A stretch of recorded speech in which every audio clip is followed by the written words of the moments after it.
bosketa fasera pasatu den 12 proiektuen artetik hautatu da Ibadi Zabal ingurua berreskuratzearekin zerikusia duten proiektua. Ikusi da oso garbi, Galdakaotzarrentzat Ibai Zabal ingurua, Ibai Zabal ibaia garrantzitsua dela, eta horrek herrian duen zentralidadea edo garrantzia berreskuratu nahi izan dute proiektu honen bidez. Saiatu gara jakintza teknikoa eta profesionala herritarrek beren inguru hurbilaren gainean duten jakintzarekin uztartzen, eta horri esker, kapazak izan gara behin-behineko diseinutxo bat egiteko, ibilbide bat, aldi berean oinezkoentzat eta txirrindularientzat izango litzatekena, ibilbidean zehar atsedenguneak, iturriak, estalpeak, sakarrontziak, leku atseginak egoteko olako guneak diseinatu beharko genituzke. Ibilbidearen abiapuntua da Merkadillo zubia, handik Zugatzu plazako etxe, skate park, inguru hortatik pasatuko litzateke, Torrezabal zubitik bezaldera, eta handik jarraituko luke Bekearaino.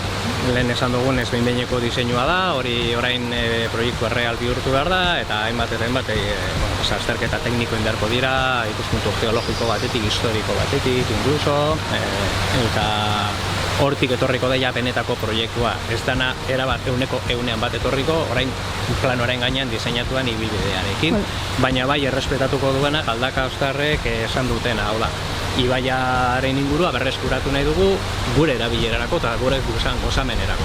Oso argi esan behar da, orain arte diseinatu dana parte hartze prozesu baten diseinua dela, eta hautatu da proiektua, herritarren ahotsa entzun da, argi dago hori gauzatu nahi dela, baina holako proiektu batean faktore asko dute eragina, ezta? Alde batetik, zuk esan duzuenez, obra agentziak, obra batzuk burutu behar ditu eta burutzen ari da, eta beste alde batetik, gerta liteke baita ere, guk diseinatutako, herritarrek diseinatutako ibilbidea, lurzoru edo ordu pribatuetatik pasatzea, eta holako gauzak sortu daitezke, beti sortzen dira holako gauza proiektu guztietan, eta hor, egin behar dena da, arazo hoiei edo faktore hoiei aurre egin eta ondo uztartu dana.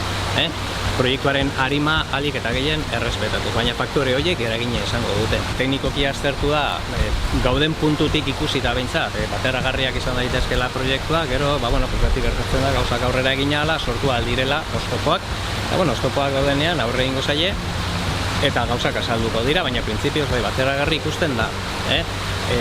Hala ere, esan behar da baita ere, proiektu hau gauzatzeko 2 urteko epea eman diogula geure buruari, hori teknikoki aztertuta, esan da, argi dago, proiektu hau ez dela egun batetik bestera gauzatzen, eta gutxienez 2 urte beharko direla proiektua gauzatzen.